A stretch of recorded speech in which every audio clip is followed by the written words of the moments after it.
देवाधिदेव परम तारक शत्रुंजय तीर्थाधिपति श्री ऋषभदेव प्रभुना चरणों में वंदन। सद्गुरुदेव पूज्यपाद अरविंद सुरी दादाना चरणों में वंदन। माइकल एंजेलोનું એક વિખ્યાત શિલ્પ છે પિએટ્રા, જેમાં વધસ્તંભ પરથી ઉતારાયેલા ઈશુના મૃતદેહને લઈને માં મેરી બેઠેલા છે. ફેશિયલ એક્સપ્રેશનની દૃષ્ટિએ, ચહેરાના ભાવ વિન્યાસની દૃષ્ટિએ શિલ્પોની દુનિયામાં એ અજોડ દેખાય છે. ઈશુના ચહેરા ઉપર અને માં મેરીના ચહેરા ઉપર જે કરુણાના અને પ્રેમના ભાવો કોરવામાં આવ્યા છે, અદ્ભુત છે. આજે પણ વિશ્વની એ અજોડ શિલ્પકૃતિ મનાય છે. એ શિલ્પ તૈયાર થઈ ગયું.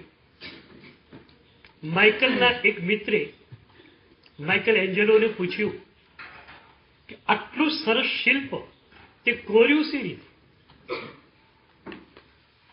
માઇકલનો મજાનો જવાબ હતો. એણે કહ્યું, શિલ્પ તો અંદર તૈયાર જ હતું,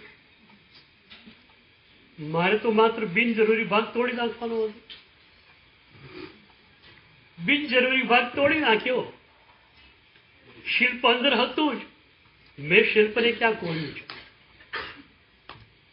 કારણ એ પથ્થર મેં જોયો ત્યારથી જ મારા નજરમાં હતું કે આમાંથી આ શિલ્પ કોરવાનું છે. બસ પછી હું મંડી પડ્યો, છીડી અને હથોડી લઈને બિનજરૂરી ભાગ તોડી નાખ્યો. શિલ્પ તૈયાર થઈ ગયું. સદગુરુ તમારા પર આ જ રીતે કામ કરવા માંગે છે. તમે બધા આનંદગન છો જ, મારે તમને આનંદગન બનાવવાના નથી. યુ આર, તમે છો જ. મારે માત્ર બિનજરૂરી પોર્શન છે તોડી નાખવાનો છે. એટલે છીડીને હથોડી લઈને બેસી ગયો છું.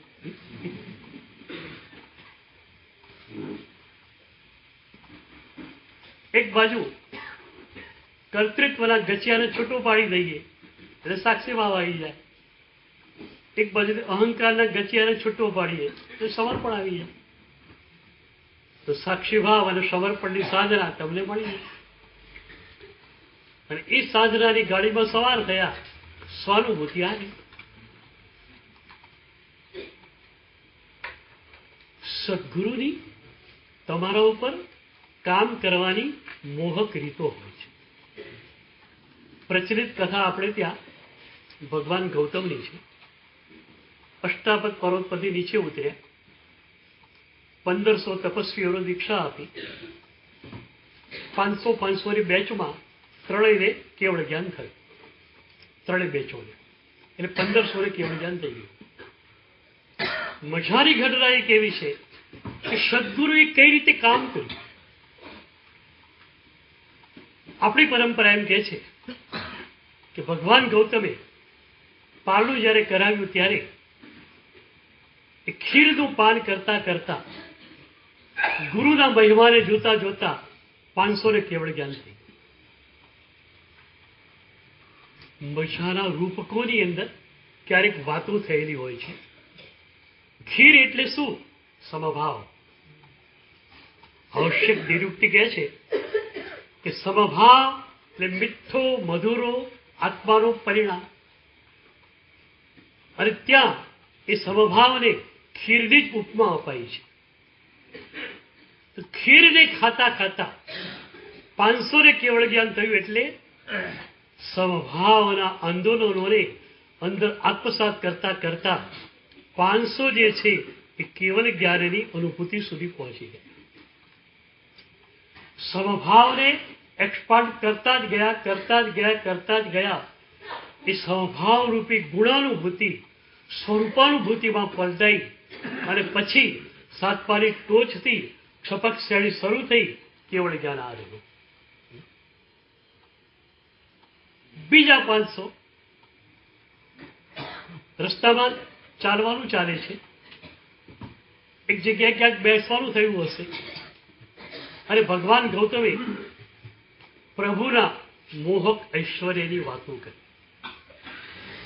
એક વાત તમને કહું, સમો શરણમાં આપણે ઘણીવાર જઈ આવ્યા, પણ પ્રભુને જોવાની દૃષ્ટિ આપણી પાસે નહોતી, અને એથી કરીને પ્રભુના પરમ ઉદાસીન ભાવને કદાચ આપણે નથી જોયો.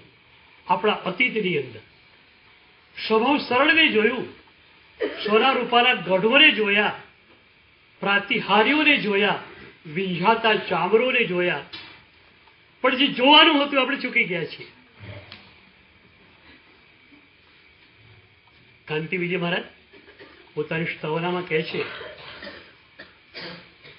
ત્રિગડે રત્ન સિંહાસન બેસી ચિહુ દિશી ચામર ઢળાવે, અરિહંત પદ પ્રભુતાનો ભોગી તો પણ જોગી કહાવે. પ્રભુ કેવું તમારો યોગેશ્વર્ય છે. રત્નના સિંહાસન પર બેઠેલા છો, ચામરો ઢળાઈ રહ્યા છે, 64 ઇન્દ્રો તમારા ચરણોને ચૂમી રહ્યા છે, અપ્સરાઓ નાચ કરી રહી છે, તમે પરમ ઉદાસીન ભાવમાં ડૂબેલા છો. આપણે બધું જ જોયું, પ્રભુનો એ પરમ ઉદાસીન ભાવ આપણે જોયું. ભગવાન ગૌતમ શું કરે છે? પ્રભુના એ પરમ ઉદાસીન ભાવની વાતો કરે છે. અને એવી એ 500ની બેચ હતી બીજી, જે ઉદાસીન ભાવને અતીતમાં ઘૂંટીને આવેલી. ઉદાસીન ભાવની વાતો થઈ, યાદ આવે છે, અરે આવું તો ક્યાંક સંવેદેલું છે, આવું વેદન તો ક્યાંક થયેલું છે. શું હતું આ? ખળભળાટ થાય છે, ઉદાસીનતાની ધારા ચાલે છે, કેવળ જ્ઞાનની અનુભૂતિ થાય છે. તમે સાંભળો છો ને ત્યારે આમ ખળભળાટી થાય છે, કંઈક સંવેદન થાય છે.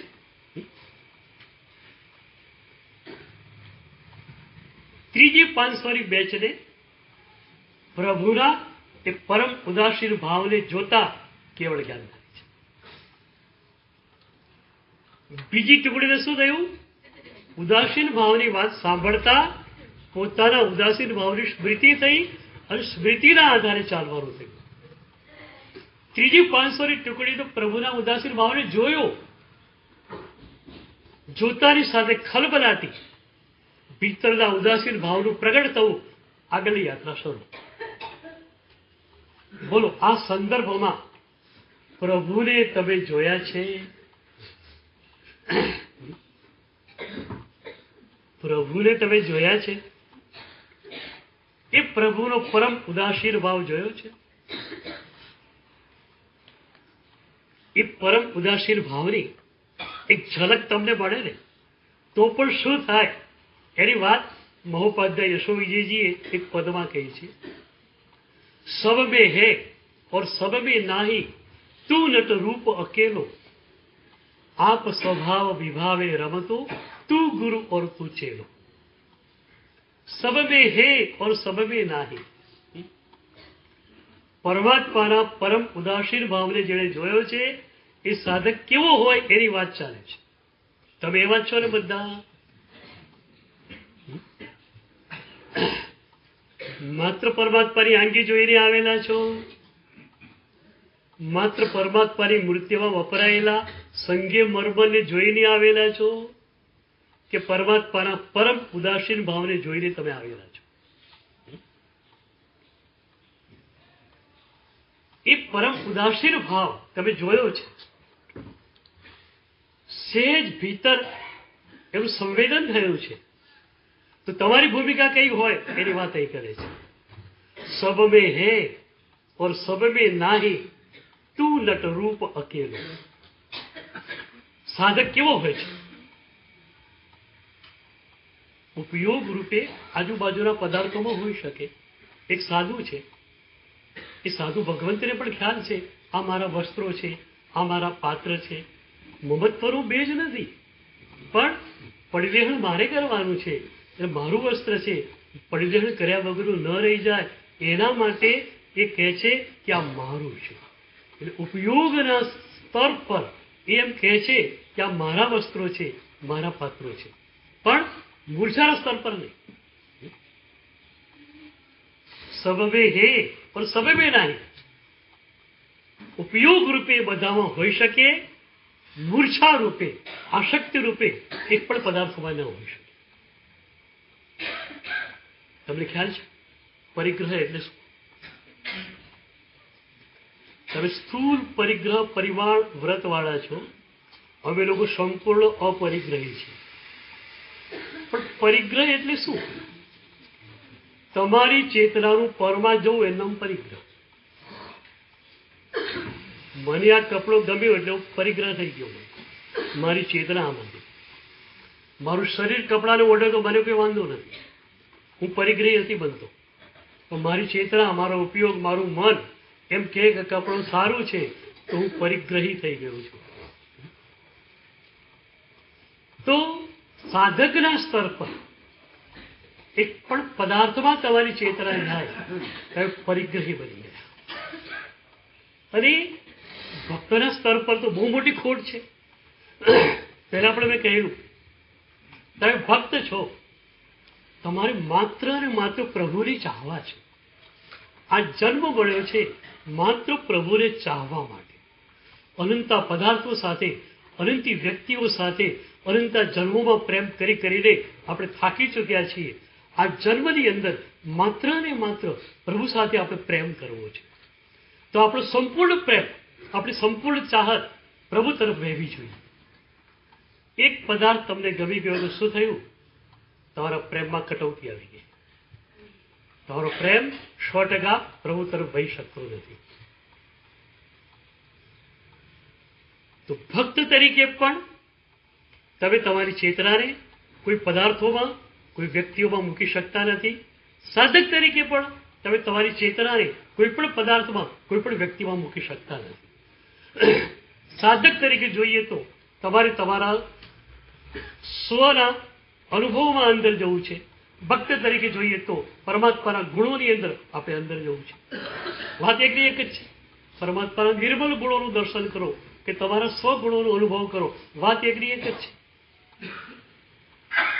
તો ભક્ત તરીકે જો આપણે હોઈએ તો એક પણ પદાર્થની ચાહત આપણને કામનું આવી શકે. ઉપાધ્યાય યશોવિજય મહારાજે કહ્યું, वासित है जिन गुण मुझ दिल को जैसे सुरतरु बाग और वासना लगे न ताको. પ્રભુના ગુણો દ્વારા મારું હૃદય એ હદે આવર્જિત થઈ ગયું છે કે હવે એ હૃદયમાં બીજા કોઈની આસક્તિ, બીજા કોઈ પ્રત્યેની ચાહત રહી શકે એમ નથી. હું ઘણી વાર કહું છું હસતા હસતા કે અનંતા જન્મોમાં તમે શું કરો?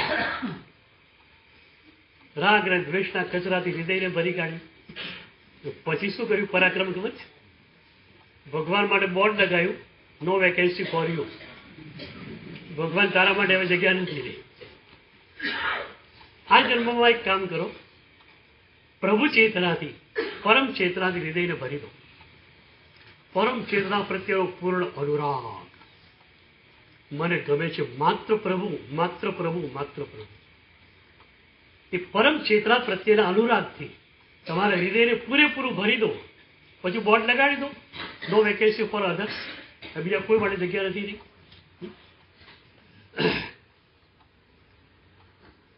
તો તમારી ચેતના પરમાં ન જવી જોઈએ. અન્યાસ પર્વત ચંદ્રશેખર વિજય મહારાજ સાહેબ સુરતમાં એક ભક્તને ત્યાં પધારેલા. ભક્તનો મોટો બંગલો હતો. ગુરુનો ભક્ત પણ પ્રબળ હતો અને એને કળા પ્રત્યેની ચાહત પણ ખૂબ હતી. અને સારામાં સારી વસ્તુ એના ત્યાં હોય. સોફા સેટ, ખુરશી, આ બધું લાકડાનું બનાવેલું, કારીગરો પોતાને ત્યાં રાખેલા, ઊંડામાં ઊંડું કાર્વિંગ, કોતરકામ એવા કરાવેલું. સાહેબ પધાર્યા, મંગલાચરણ થયું, લોકો વિખેરાણા. ભક્ત અને સાહેબ બે બેઠેલા, અને એ વખતે ભક્તે કહ્યું, સાહેબ જોયું સોફા સેટ, આ ખુરશી જોઈ, એક ખુરશીને કરતા 5 કારીગરોને 2 મહિના લાગ્યા, એટલું ઊંડું કોતરકામ કરાવેલું છે. સાહેબ હસ્યા. આમ પણ ગુરુ તો સ્પાયરિંગ ટેસ્ટના જ માસ્ટર હોય. ગુરુ હસતા રહ્યા. થોડી વાર પછી સાહેબ ઉભા થયા અને ખુરશી જરા જોવા લાગ્યા. ભક્ત રાજી થઈ ગયો કે સાહેબને પણ મારી ખુરશીનું કોતરકામ ગમ્યું લાગે છે. સાહેબ શું જુઓ છો? તો સાહેબે કહ્યું, તું મરીને કીડા તરીકે આમાં ઉત્પન્ન થયા ક્યાં ઉત્પન્ન થઈ ગઈ જોઉં છું. અને પછી ગુરુએ ત્રીજું લોચન ખોલ્યું. સાલા સંસારમાં બેઠેલો છે, સોફા સેટ ખુરશી જોઈએ તારે ત્યાં સમજી ગયા. આમાં આટલી બધી આસક્તિ, આ આસક્તિ લઈને તું જવાનો ક્યાં? ગુરુ છે ને કેવી રીતે કામ કર્યું તમને ખ્યાલ આવ્યો? એ રાસ્તા મળે વાત સાંભળશે તો પછી ધારદાર ચપ્પુથી ઓપરેશન કરી નાખશે. સિદ્ધેશ્વર દિવાકર સુરી પાલખીમાં રાજાને ત્યાં જવા માંડ્યા. વૃદ્ધવાદી શ્રી ગુરુને ખ્યાલ આવ્યો. ગુરુની કરુણા પ્રજ્વલિત થઈ ઉઠી. મારો શિષ્ય અને એનામાં સ્ખલન, નાણીને માણીને ચકાસીને લીધેલો શિષ્ય અને એમાં આટલું સ્ખલન કે રાજાને ખુશ કરવા મને ખુરશીમાં બેસીને જાય, પાલખીમાં બેસીને જાય. ગુરુ તત્વ કરુણાશીલ ક્રિયાશીલ બન્યું. ગુરુ પોતે આવ્યા. કથા આપણને ખ્યાલ છે. ગુરુએ પોતે પાલખી ઉચકી. સિદ્ધેશ્વરે કહ્યું, ભૂરી ભાર ભરાક્રાંત સ્કંદ કેમ દો બાધતી, તારો ખભો દુખે છે. પ્રયોગ ખોટો થઈ ગયો. ગુરુએ તરત જ પ્રયોગ પકડી લીધો ખોટો અને કહ્યું, ન તથા બાધતી સ્કંદ યથા બાધતી બાધતી. તારો ખોટો પ્રયોગ દુખે છે, એવો ખભો દુખતો નથી. ઓહો, તો ગુરુ ખુદકો મારી નીચે પડ્યા. ગુરુના ચરણોમાં ધ્રુસકે ધ્રુસકે રડે છે. और એ વખતે ગુરુની લાક્ષણિકતા પ્રગટ થાય છે. પેલા તો ગુરુ પ્રેમથી પુચકારે છે. ભાઈ આવું તો પડે ને મારે, તું રાજાનો ગુરુ થઈ ગયો. અને પછી જે તમાજ ઠોકી છે એમણે કહ્યું, હિંડઈ કાંઈ વણાવું તારે એક જંગલમાંથી બહાર કાઢ્યો, સંસારના જંગલમાંથી, તારે પ્રશંસાના જંગલમાં જવું છે. સંસાર એટલે શું? રાગ દ્વેષ ને અહંકાર. તારે જો અહંકારના કીચડમાં જવું હોય તો હું તને નહીં જવા દઉં. ચાલ બહાર નીકળ. ઉપાશ્રય પહોંચી જા. તારા રાજાની ઈચ્છા હશે તો તારે ત્યાં આવશે. તારે રાજસભામાં જવાની જરૂર નથી. તું રાજસભામાં જાય, 5-7-10 શિષ્યોને લઈને જાય. કલાક 2 કલાક 3 કલાક રાજસભાનું કામ ચાલતું હોય, તારા શિષ્યોના સ્વાધ્યાયની અંદર વ્યાઘાત પહોંચે, જવાબદાર કોણ? ચાલ ઉપાશ્રય ભેગો થઈ ગયા. તમને શું ગમે? સાચું કહેજો. 2 વાત થઈ. પેલા ગુરુ પુચકારે પ્રેમથી બોલાવે, પછી જોશથી એક ઠોકે. અને આમ પણ છે ને, પુચકારવું જરૂરી છે. તમને નજીક તો લાવવા પડે ને, તો ઠોકાય છે રીતે નહીં. તમે છેતર ઉભા ઠોકે છે રીતે, એટલે વાલથી નજીક બોલાવવા પડે અને પછી ગાલ પર એક ટમટમથી ઠોકી દેવી પડે. પણ તમને શું ગમે આવે એવા બોલે? અમારે આ લોકો તો નક્કી છે, સાધુ સાહેબ ચિયતા મેં પડી ચોય. એમને તો ગુરુની ચમચમથી તમાચ જ ગમે, બીજું કઈ ગમતું જ નથી. તમને શું ગમે? તમને શું ગમે? ગુરુ કેવા ગમે? ગુરુ કેવા ગમે કહું છું? મારો રોગ કાઢે એવા, બોલો ને. રાગ દ્વેષ અહંકાર મારી પાસે જે છે એને કાઢે એવા સદગુરુ જોઈએ. ડોક્ટર કેવા ગમે? ડોક્ટર એવું જોવા, હેન્ડસમ કેવો છે, એમ રૂપાળો કેવો છે જોવાના? શું જોવાના? હસમુખો છે, બોલવામાં મીઠો છે, એવું જોવાના? કે એ એના પેશન્ટમાં નિષ્ણાત છે કે નહીં જોવાના? શું જોવાના તમે? એ મારા દર્દને કાઢી શકે એમ છે કે નહીં તમારે જોવું છે ને. સદગુરુને તમે કઈ રીતે જોવા માંગો છો? હજુ સુધી ખરેખર સદગુરુ પાસે ખરેખર શિષ્ય તરીકે તમે આવ્યા જ નથી. ડોક્ટરનો મિત્ર ડોક્ટરની ખબર કાઢવા જાય, કેમ છો, મજામાં છો ને, એવી રીતે તમે સદગુરુની પાસે આવ્યા. સદગુરુની ખબર કાઢવા. સ્વામી સાતા છે જી, અલે અમે તો સાતામાં છીએ, તારી સાતારી માંડ ને. ખરેખર પેશન્ટ તરીકે, શિષ્ય તરીકે ગુરુ પાસે ક્યારે આવ્યા છો તમે? એવી રીતે આવ્યા હશો ને તો જ આવા ગુરુ તમને ગમશે. વૃત્તવાદી સુરી જેવા કે તમાર ઠોકીને પણ કહી દે જા, નથી જવાનું ત્યાં, લાખ કરી દે. કે આપણી વાત એ હતી કે સદગુરુ તમારા ઉપર કામ કરવા કઈ રીતે તૈયાર છે, ઘણી રીતે તૈયાર છે. તમે સદગુરુની એક કરુણાને ઝીલવા તૈયાર ખરા? મારે પૂછવું છે. સદગુરુની કરુણા અનેક રૂપે વહેશે. એક ગાઢ પરની સમાજ એ પણ સદગુરુની કરુણા છે, યાદ રાખજો. સદગુરુનો ગુસ્સો નથી, સદગુરુ ગુસ્સે થઈ શકે જ નહીં. એક કરુણા જ તમાજ રૂપે બહાર આવે છે. એક કરુણા જ ક્યારેક વેદના રૂપે બહાર આવે છે. હું ઘણી વાર કહું છું મારા શિષ્યાઓને કે તમે લોકો તમારી આલોચના પોથી લઈને આવો. તમે જે સ્ખલનો, જે અપરાધો કર્યા છે લઈને આવો, લખીને નોંધ કરીને આવો.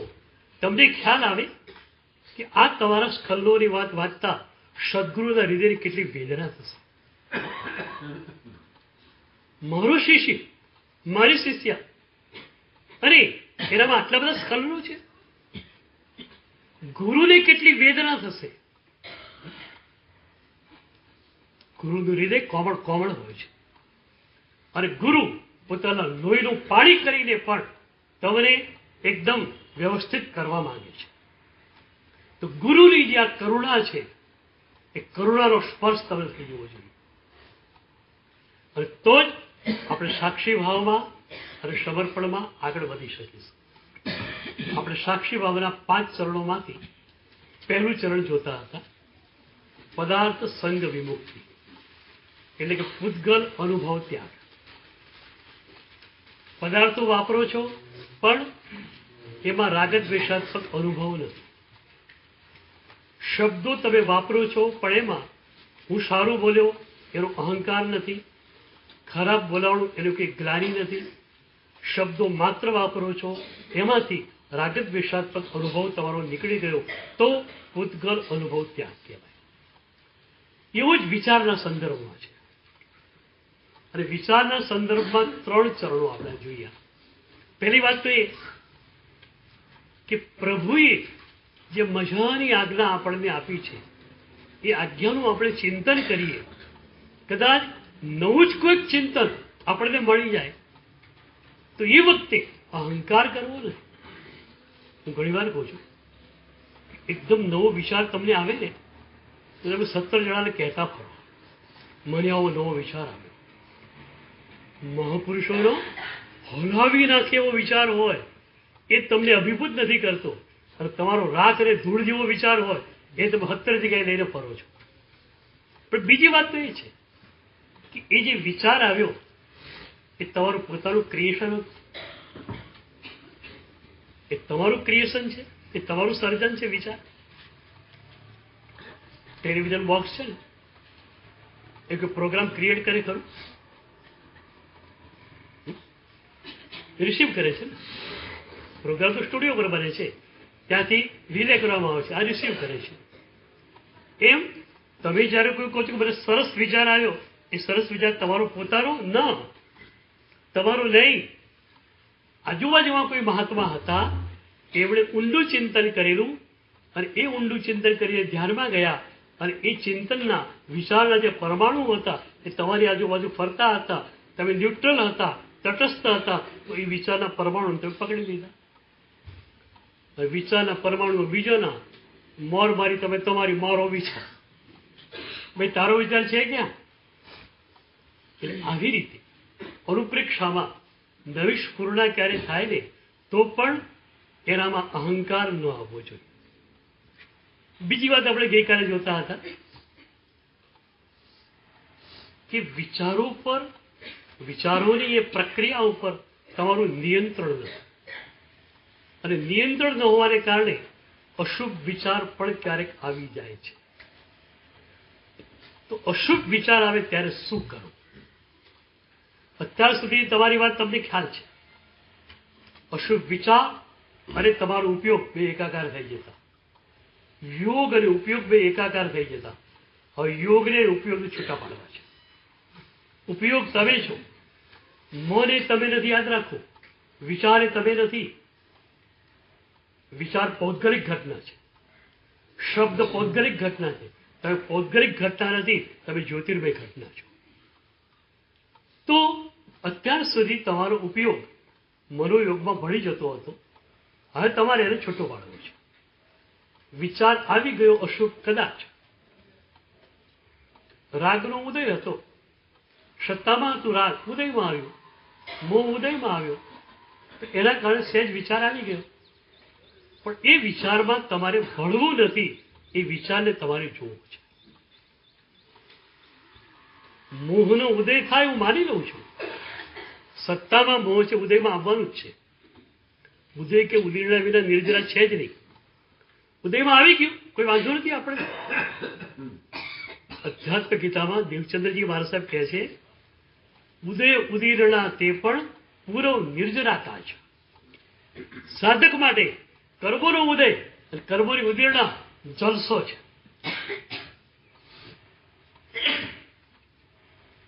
ઉદય આવી ગયો, જોઈ લો. વિચાર છે, રાગ જે છે એ વિચારાત્મક સ્વરૂપમાં છે, એને તમે તમારા ઉપયોગમાં ન લાવો. આપણે કર્મબંધ કેમ કરીએ તમને ખબર છે? મન અનાદિની સંજ્ઞાથી વાસિત થયેલું છે. એ ક્યાંય પણ સારું હોય ત્યાં આસક્તિ કરી બેસે છે, તમે એમાં ભેગા પડી જાઓ છો. ખરેખર તમે જો ઉપયોગને તમારી તરફ ખેંચી લો ને તો રાગ જેવું કે છે જ નહીં, રાગ થઈ શકે જ નહીં. એક સાધક ખાય છે ને તમે ખાઓ છો, ફરક શું પડે છે? બરોબર. એક મહાત્મા આપણે વાપરે જ છે, ગોચરી કરે છે. તમે જુઓ, તમે તો ઓરવા આવ્યા છે, વાપરવાના છે જ. મહાત્મા પણ વાપરે છે, તમે પણ ખાઓ છો, ફરક શું પડે? એ મહાત્મા ગોચરી કરશે, ગમે તેવી વસ્તુ આવી હશે એને આસક્તિ પણ નહીં થાય, કે એ ખરાબ વસ્તુ હશે દ્વેષ પણ નહીં થાય. એ માત્ર જે છે ગોચરી વાપરી લે, માત્ર વાપરવાનું કામ ચાલે છે. તમારે છે માત્ર કામ એક ચાલતું જ નથી. આ છે ને આજનો મનોવૈજ્ઞાનિક કહે છે, આજનો મનોવૈજ્ઞાનિક કહે છે કે આજનો માણસ ઓનલી વર્ક તો એક પણ કરતો નથી. એ નાસ્તો કરતો હોય સવારે, 10 વાગે જમતો હોય, ઓફિસે જવાનું છે, તો એ જમવામાં નથી હાજર હોતો, ઓફિસમાં હાજર હોય છે.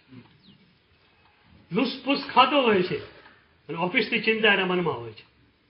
એટલે ઘરે બેઠો તો ઓફિસની ફાઇલ ખોલીને બેઠો છે.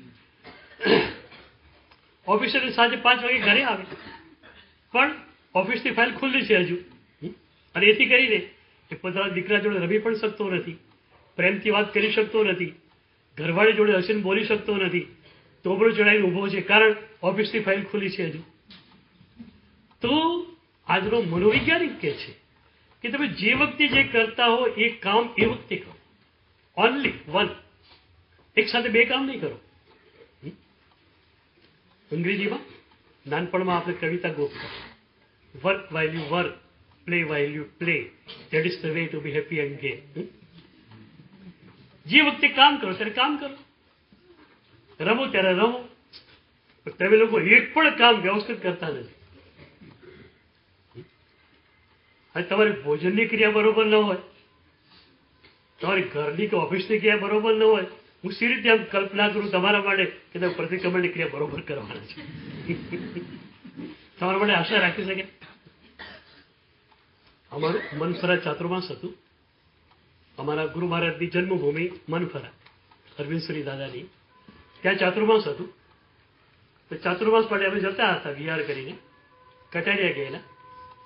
કટારિયા પછી અમારે સામખિયાળી જવાનું હતું. તો સામખિયાળી પહેલા એક મોટી ફેક્ટરી હતી, પાલનપુરના એક ભાઈની હતી. એને ખ્યાલ આવે ગુરુદેવ કટારિયા પધાર્યા છે અને સામખિયાળી કાલે પધારવાના છે. એ દોડતો આવ્યો કટારિયા, સાહેબ સામખિયાળી બહાર મારી ફેક્ટરી છે, 700-800 કર્મચારીઓ મારે ત્યાં છે અને બધાને જમવાનું નાસ્તો બધી મારું ફેક્ટરીમાં જ હોય છે, એટલે આપના માટે બધું નિર્દોષ છે, આપ પધારો અને મને સવારની નોકરશીનો લાભ આપો. સારું કીધું. હવે ફેક્ટરીમાં ગયા. 800 કર્મચારીઓ. એ વખતે 800 કર્મચારીઓના યોગના ક્લાસીસ ચાલી રહેલા હતા. હું નોકરશી કરીને બેઠો, સાધુઓ વાપરી રહ્યા હતા. એ ભાઈ કે સાહેબ દર વર્ષે આ યોગના આચાર્યને હું બોલાવું છું અને યોગના ક્લાસીસ કરાવું છું. મને પણ લાભ ને એ લોકોને પણ લાભ, કર્મચારીઓને પણ. મને લાભ એ કે એ લોકો સમર્પિત થઈને, ડેડિકેટેડ થઈને મારું કામ કરશે અને એમનું જીવન પણ સુધરશે યોગ દ્વારા. એટલે આજે બિઝનેસ મેનેજમેન્ટમાં અને સૈન્યમાં પણ યોગનો પ્રવેશ થઈ ગયો છે. એટલા માટે કે તમે જે પણ કરો કોન્સન્ટ્રેટ થઈને કરો, એકાગ્ર થઈને કરો. સવારે નાસ્તો કરતા હતા ત્યારે માત્ર નાસ્તામાં હતા કે આજુબાજુ વાડામાં હતા? ક્યાં હતા? તમે નાસ્તો કરવા જાઓ, નાસ્તો કરીને પાછા ફરો. કોણ હતું કોણ નહીં નાસ્તા માટે તમને ખબર જ ન હોય મને. તો જે ક્ષણે જે ક્રિયા કરો એમાં પૂર્ણ હાજર રહો, પૂર્ણ હાજર, ટોટાલિટી, સમગ્રતા. અને એ સમગ્રતાનો ઉપયોગ અહીંયા કરવો છે કે સાધનામાં તમારું મન સંપૂર્ણતયા હાજર રહે. હું તો કહું છું ઘરે ગયા પછી 2 કલાક સાધના કરજો. સામાયિક કરો, એક પ્રતિક્રમણ, એક કરો, પૂજા કરો, 2 કલાક 3 કલાક તમને જેટલું મળે એટલું પ્રભુને આપજો.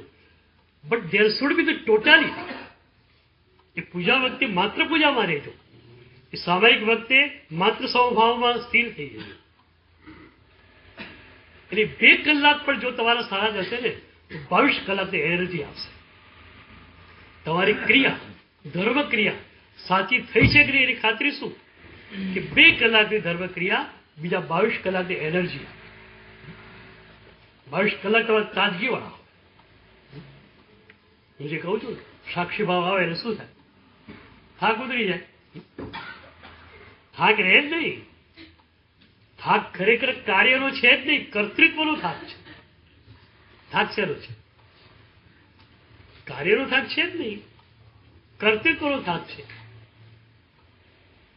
તમને સમજાવું, તમે 2 કલાક મહેનત કરી, કોઈ કે 5-10 મિનિટ તમારા માટે સારું કહ્યું ને તો કામનો આખો ભાર તમારો ઉતરી જશે અહંકારને કારણે. પણ કોઈએ છે તમારે કામને વખોડી નાખ્યું તો એકદમ નિરાશ થઈ જવાના.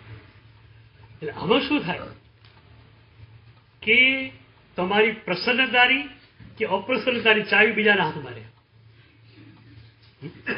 કોઈ કંઈ કામ સરસ કર્યું એટલે એકદમ આનંદના શિખર ઉપર, કોઈ કે આના કામમાં ઠેકાણું જ નહીં, આને કામ હોપાતું હશે, આવાને કામ હોપાય, ખલાસ, ડાઉન, અપ ને ડાઉન થતા જ રહો છો.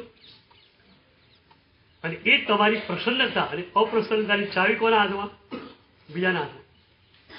હું ઘણી વાર કહું છું તો પબ્લિક મિટિંગનું સ્થાન હોય ત્યાં સ્વિચ બોર્ડ હોય ને એના પર બોક્સ હોય, લોક કરેલું હોય. એ જરૂરી છે, કારણ ઘણી બધી મિટિંગ્સ માટે ભાડે અપાતું હોય પબ્લિક મિટિંગનું સ્થાન. હવે થોડાક માણસો આવ્યા છે મિટિંગમાં, 5-1 ખુરશીની હાર ભરાયેલી છે અને બધા પંખા ન ફેરવે, દિવસ હોય તો લાઇટ ન જલાવે, એના માટે સ્વિચ બોર્ડ પર બોક્સ હોય. વોચમેન પાસે ચાવી છે, વોચમેન જરૂરી હોય એટલે સ્વિચ છે ઓન કરે. પણ જો બોક્સ ન હોય, લોક ન હોય તો શું થાય? છોકરાઓ ગમે ત્યારે થોડા દિવસે લાઇટ બાળે, પંખા જેમને તેમ ફેરવે અને લાઇટનું બિલ સંસ્થાએ ભોગવવું પડે. તમારે ત્યાં શું છે બોલો, સાચું કહેજો? સ્વિચ બોર્ડ તો મોટું રાખ્યું છે તમે. હવે બોક્સ છે નહીં, લોક છે નહીં, કોઈ પણ માણસ સ્વિચ ઓન કરે એટલે ચાલુ થઈ ગયા. તમે શું સરસ તવન ગાયું કે છે, મજા આવી ગઈ. હું સ્વિચ ઓન કરી એટલે અહંકારમાં દોડા મળે.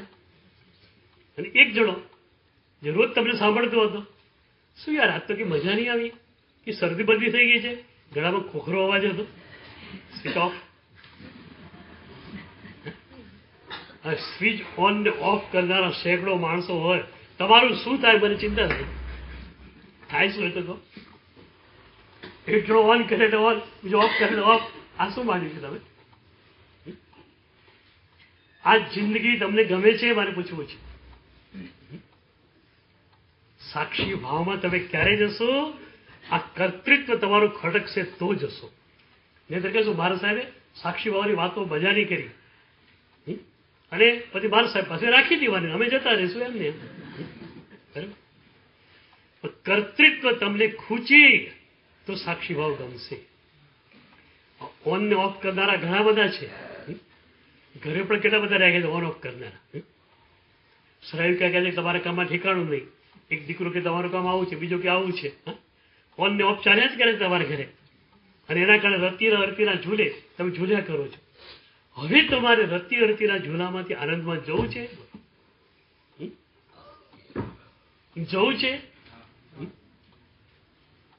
જવું હોય તો રસ્તો બતાવી દઈએ. સાક્ષી ભાવ. આપણે ત્યાં સાધનાની આખી રીત એ હતી જે શક્રસ્તવના છેડે સિદ્ધશેન સૂર્ય બતાવી છે. ગૃહાણાસ્પદ કૃતમ જપમ. શક્રસ્તવમાં છેડે 108 વાર ઓમ રીમ શ્રીમ અર્હમ નમઃનો જાપ કરવામાં આવે છે. એ જાપ કર્યા પછી ભક્ત શું કહે છે? ગૃહાણાસ્પદ કૃતમ જપમ. પ્રભુ મેં જે જપ કર્યો ત્યારે તો સ્વીકારી લે. જપને સ્વીકારી લે એટલે શું? મજાની વાત છે, ઊંડી વાત છે. જપને સ્વીકારી લે એટલે આપણી પાસે જપનું ફળ ધરે એમ ના, એવું નથી. તું જપને સ્વીકારી લે એટલે જપનું કર્તૃત્વ જે મારી પાસે હતું એ કર્તૃત્વ હું તારા ચરણોમાં મૂકી દઉં છું. એ જપ દ્વારા જે પુણ્ય પેદા થયું, કે જપ દ્વારા જે વિદ્રા પેદા થઈ, એ મારી પાસે રહે તો મને વાંધો નથી, પણ એ જપના કર્તૃત્વને મારી પાસે નથી રાખવું. માસક શ્રવણ કર્યું, 31મા દિવસે પ્રભુની પાસે જવાનું અને કહેવાનું ગૃહાણાસ્પદ કૃતમ તપ. પ્રભુ મેં તપ કર્યું તારી કૃપાથી, એ તપને તું સ્વીકારી લે. આ એક સાધનાનું પુષ્પ છે, પુષ્પ તારા ચરણોમાં મૂકું છું. ન તો વૈભાવિક કર્તૃત્વ આપણને જોઈએ છીએ, ન સાધનાકીય કર્તૃત્વ આપણને જોઈએ છે. સંસારમાં કર્તૃત્વ હશે તો સાધના બાબત કર્તૃત્વ આવવાનું જ છે. આટલી ઓળી મેં કરી, આટલું આમ કર્યું. થોડા સમય પહેલા હું પાલીતાણા આવેલો. મારા એક સાધ્વીજી યાત્રા કરતા હતા. મેં કોઈને પૂછ્યું બેટા કેટલી યાત્રા થઈ? એ કે સાહેબ ખબર નથી. વાંધો નહીં, ખબર નથી ને દાદા ગણશે, તારે ગણવાની અમે જરૂર નથી. યાત્રા કેટલી? દાદા ગણે.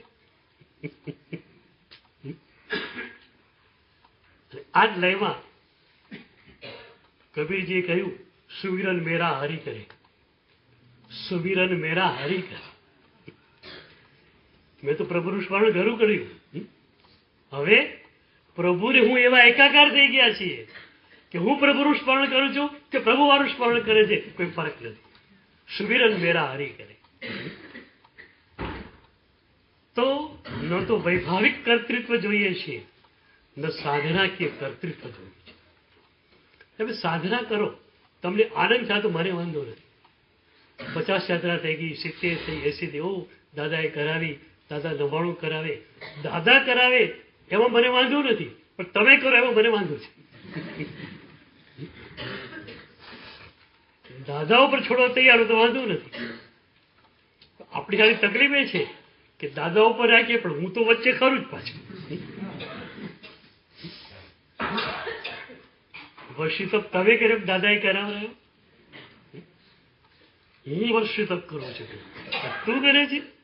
તારી તાકાત છે વર્ષી તપ કરવાની? પ્રભુ કરાવડાવે છે. સંપૂર્ણ સાધનાને પ્રભુના ચરણોમાં મૂકી દો. પ્રભુ તું કરાવે છે. સાધનાનો વિચાર પણ પ્રભુ આપે. સાધના માર્ગમાં એક ઇંચ કે 1 સેન્ટીમીટર પ્રભુ ચલાવે. સાધના માર્ગમાં આગળ વધીએ પણ પ્રભુની કૃપા. સાધનાના ફળ સુધી પહોંચે એ પણ માત્ર ને માત્ર એની કૃપા છે. આપણું તો યોગદાન એક ટકો પણ ક્યાંય છે જ નહીં. એટલે ભક્તની દૃષ્ટિએ 100% grace and we are effortless persons. આપણે કશું જ કરવાનું નથી. We are effortless persons. 100% પ્રભુ જ બધું કરી રહ્યા છે. અને આ ભૂમિકા પર આવીએ ત્યારે જે આનંદ આવે છે ને, એ આનંદનો અનુભવ થશે ને તો જ કર્તૃત્વ તમને ડંકશે. અત્યારે તો શું છે, માત્ર કર્તૃત્વની દુનિયામાં જ રહ્યા છો. એથી કરીને કર્તૃત્વ ડંખતું નથી. ગાણો માણસ રહેલો હોય, બધા ઝૂંપડાવાળા હોય, તો ઝૂંપડું ક્યાં ખટકવાનું હોય. ટાઉનમાં કે સિટીમાં જાય અને મોટા મોટા બંગલા જુએ ત્યારે એને પોતાનું ઝૂંપડું ખટકે. એમ તમે કર્તૃત્વની દુનિયામાં જ જ્યાં સુધી રહેશો ત્યાં સુધી કર્તૃત્વ ખટકવાનું નથી.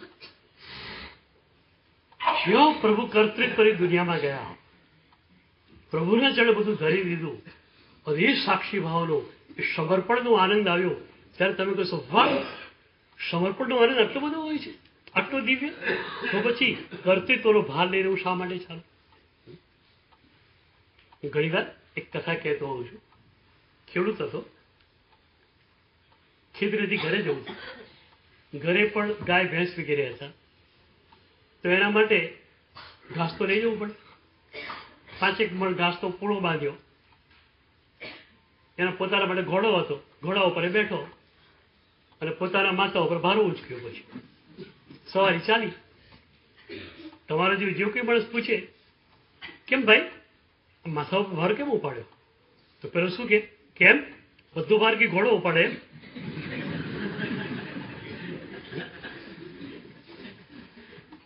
5 મણની મારી કાયા, મારો ભાર ઘોડો ઉપાડે, ઘાસ તો ભાર બી ઘોડો ઉપાડે એમ? હું ઉચકો નહીં થોડો? ભાઈ તું ઉચકીશ પણ ભાર જવાનો ક્યાં છે? તું ઘોડા ઉપર બેઠેલો છે ત્યાં ભાર જવાનો ક્યાં? ઘોડા ઉપર જ જવાનો છે ને. એમ તમે ચિંતા કરો અને કોઈ મતલબ ખરો? તમારા કર્તૃત્વનો કોઈ મતલબ ખરો? આખરે તો એને જ કરવાનું છે બધું. સોંપી દો એના ઉપર. એટલે આમ જો ને, સમર્પણ અને સાક્ષી ભાવ પાછું એકબીજામાં મળતા થઈ જશે. તો વિચારોના સ્તરનો જે સાક્ષી ભાવ છે એનું બીજું ચરણ આપણે જોઈએ છીએ કે અશુભ વિચારો આવી ગયા તો વિચાર જુદી વસ્તુ છે, તમે જુદા છો. વિચાર દૃશ્ય છે, તમે દ્રષ્ટા છો.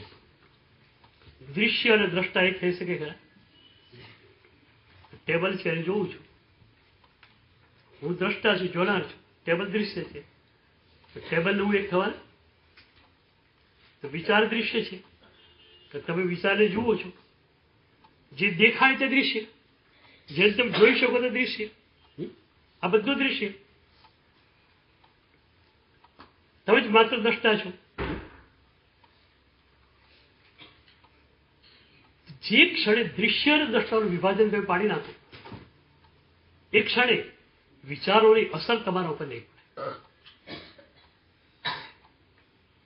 45 ડિગ્રી ગરમી હોય, એસી ચેમ્બરમાં કોઈ માણસ બેઠેલો છે, એ પોતાના ગ્લાસમાંથી જોશે બારીમાંથી કે ડામરનો રોડ પીગળી રહ્યો છે, રસ્તે ચાલનારા માણસો પરસેવે રેબઝેબ થઈ ગયા છે. એને ગરમીની અસર કેટલી થવાની? એર કન્ડિશન ચેમ્બરમાં બેઠેલા માણસને. તમે દ્રષ્ટા બની જાઓ. દૃશ્ય અલગ છે, તમે અલગ છો. અષ્ટાવક્ર ઋષિ કહે છે, એકો દ્રષ્ટાસી સર્વસ્ય મુક્ત પ્રાયોસી સર્વદા. એકો દ્રષ્ટાસી સર્વસ્ય, તું માત્ર દ્રષ્ટા છે. જે ક્ષણે ખરેખર તું દ્રષ્ટા બની ગયો, મુક્ત બની ગયો. અને અષ્ટાવક્ર ઋષિએ જે વાત કરી છે એ જ વાત ઉપાધ્યાય યશોવૈદ્યજીએ કરી છે. દ્રષ્ટુ દ્રિગાત્મતા મુક્તિ દૃશ્ય કાપ્યમ ભવત. અધ્યાત્મ ઉપનિષદમાં ઉપાધ્યાય યશોવૈદ્યજીએ કહ્યું કે દ્રષ્ટા જો દૃશ્યોથી અલગ રહે, માત્ર જોવાની પળોમાં રહે તો એ મુક્તિ છે. દ્રષ્ટા દૃશ્યોની સાથે પોતાની ચેતના એકાકાર કરે એ સંસાર છે. એટલે અત્યાર સુધી સંસારના માર્ગમાં રહેલા હવે મોક્ષના માર્ગ પર આવવું છે, બરોબર ને? એટલે વિચાર અલગ છે, તમે અલગ છો, બરોબર? આ જ વાતને આપણે આપણી સાધનામાં ગોઠવી છે. આપણી સાધનાના ચારે ચરણોમાં શું વાત છે? શ્વાસને જુઓ, તમે માત્ર શ્વાસના દ્રષ્ટા બની જશો. પછી માનસ જાપ કરશો, તમારી ચેતના માત્ર એક પદમાં આરોપિત થઈ જશે. જે તમારું મન અનંત દૃશ્યોમાં ફરતું હતું એ એક જ પદની અંદર સ્થિર થઈ જશે. અને એક પદમાં સ્થિર થયેલા મનને આપણે સ્વની અંદર ડૂબાડી દઈશું. એટલે આ ચાર ચરણોની સાધના વિચારોથી આપણને મુક્ત કરવા માટે છે. અને એક સંસ્કૃત બધાનું સુભાષિત છે, વિચાર મુક્તિ કિલ મુક્તિ રેવ. વિચાર મુક્તિ કિલ મુક્તિ રેવ. જે ક્ષણે વિચારોમાંથી મુક્તિ તમને મળી, વિકલ્પોમાંથી મુક્તિ મળી, તમારો મુક્તિ માર્ગ ચાલુ થઈ ગયો. બોલો, એક વાત પૂછ્યું છેલ્લે સાધના કરાવતા પહેલા, તમારા જે વિચારો છે કેટલા ટકા એમાંથી કામ ના પકડે? કેટલા ટકા કામ ના? 2-5% ખરા કામ નહીં? એક ઘટના ઘટી ગઈ, કોકે તમને કહ્યું હરામખોર, તું નાલાયક આવો છે કહી દીધું. હવે તમે એના ઉપર 5 કલાક, અડધો કલાક વિકલ્પો કરશો, એટલે શું થવાનું? એ વિકલ્પોથી પેલી ઘટના ફરી જવાની હોય કે ઘટના તમારા મનમાં ઉત્તેજિત થવાની વધારે? શું થવાનું? વિકલ્પોથી શું થાય એ મને કહો, સમજાવો. વિકલ્પોથી કંઈ જ થતું નથી ને. તો વિકલ્પો પ્રત્યે તમારી આસ્થા તૂટી જવી જોઈએ. અને વિકલ્પોની આસ્થા તૂટી જવી એ નિર્વિકલ્પ બનવા માટેનું પહેલું પગથિયું છે. અત્યાર સુધી વિકલ્પો પ્રત્યે આસ્થા છે, હું આમ વિચારું, હું આમ કરું, હું આમ વિચારું. શું પણ વિચારીને તે કર્યું? વિચારીને આખરે કર્યું શું? આપણે ત્યાં એક ઘટના આવે છે, એક નાનકડું ગામ, ત્યાં બજાર હતી. સાંજના સંધ્યા વખતે ગાયો અને ભેંસો ચરવા ગઈ હોય એ બજારમાંથી ને ગામમાં જાય અંદર. એક દુકાનવાળો માણસ હતો, વેપારી. એક ભેંસ જાય ને એનું શીંગડું એકદમ વાંકું વાંકું. અને રોજ વિચાર આવે કે શીંગડું સરસ છે, આમાં માથું નાખ્યું તો શું થાય? વિચાર એને 6 મહિનાઓથી ઘૂંટ્યો, હિંમત ન થાય. 6 મહિનાઓથી વિચાર કર્યો કે આ ભેંસના શીંગડામાં માથું નાખ્યું કેવું રહે. 6 મહિના પછી એક દિવસ હિંમત કરી નાખી, જ્યાં ભેંસ પસાર થઈ સીધી માથું નાખી. ભેંસની જાત ભડકી હતું સીધી. ભેંસ ભડકી સીધી ગામની બહાર નાખી. હવે પેલા ભાઈ તો હલવાઈ ગયા, ન બહાર નીકળી શકે ન બીજું. અરે ભેંસ દોડે, પેલા ભાઈ ઘસડાતા જાય. 10-15 ભરવાડો આવી ગયા લાકડીઓ લઈને. લાકડીઓના ઘાએ ઘા માર્યા. ભેંસ તો ગમે તેમ કરી વસવાની દી. પેલા ભાઈને કાઢ્યા. પછી ગાડા ભાઈ આવું કામ કરાય વિચાર વગરનું? વિચાર વગરનું કેમ કહો છો? 6 મહિના વિચાર કર્યો.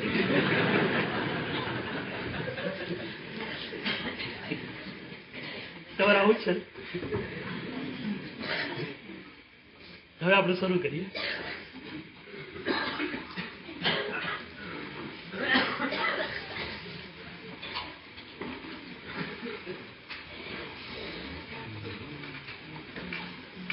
શરીર ટટ્ટા, આંખો બંધ.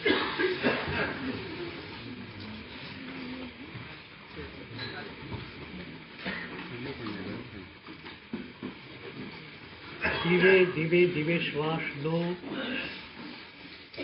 ધીમે ધીમે ધીમે શ્વાસ છોડો.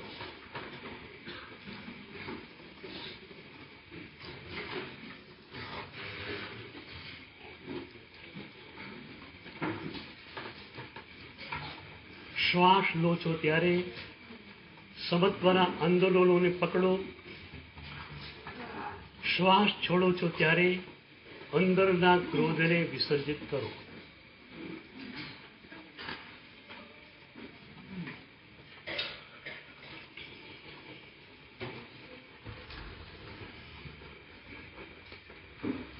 શરીર ટટ્ટા, આંખો બંધ.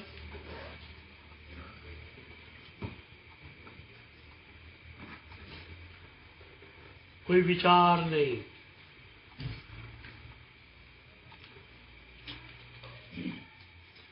તમારા મનને તમે આજ્ઞા આપી શકો છો, સજેશન કરી શકો છો.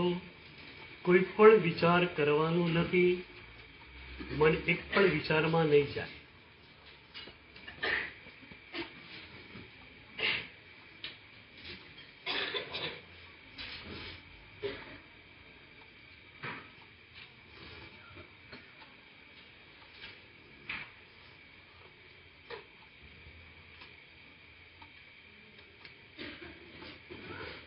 ધીમે ધીમે ધીમે શ્વાસ લો. ફેફસા પૂરા ભરી દો. ધીમે ધીમે ધીમે શ્વાસ છોડો.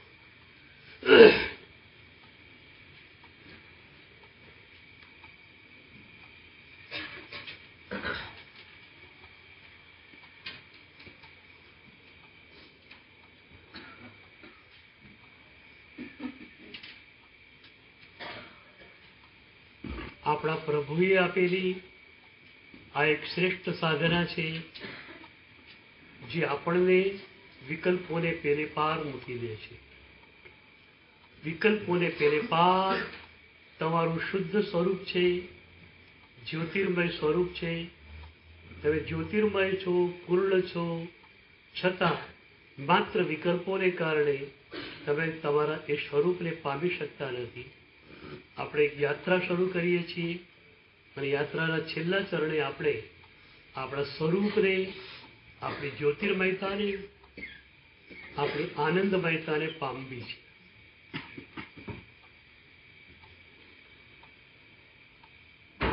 કોઈ વિચાર નહીં. શરીર એકદમ ટટ્ટાર.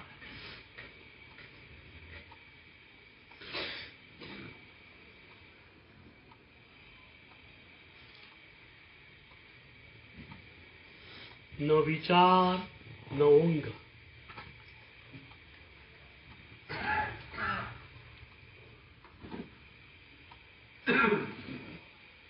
માત્ર હોશ, જાગૃતિ.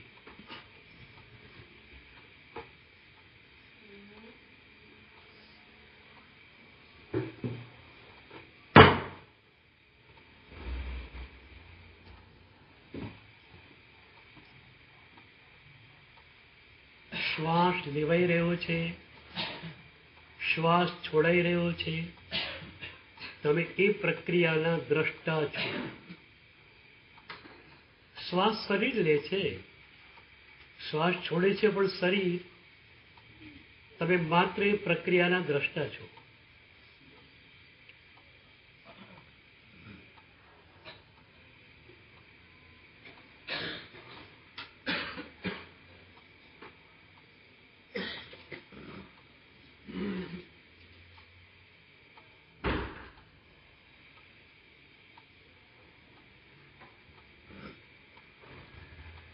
ત્રણ મિનિટ એકદમ સજગતા, હોશ.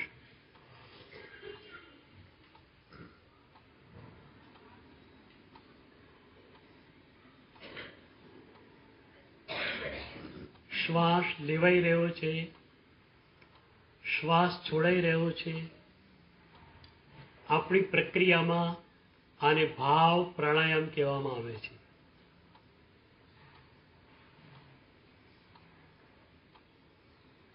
દ્રવ્ય પ્રાણાયામમાં માત્ર શ્વાસ લેવાય છે, માત્ર શ્વાસ છોડાય છે. આપણે શ્વાસ લેવાની સાથે સમત્વના આંદોલનોને, એક એનર્જીને પ્રાપ્ત કરીએ છીએ. શ્વાસ છોડીએ છીએ અને મનમાંથી કચરો બહાર નીકળે છે.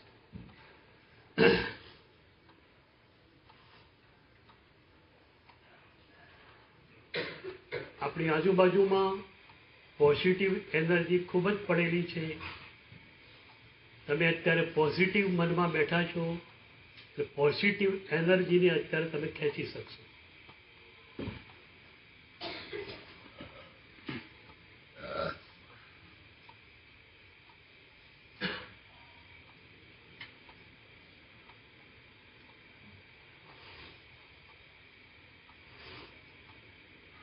મન શાંત છે, શાંત છે માટે પ્રસન્ન છે. Positive race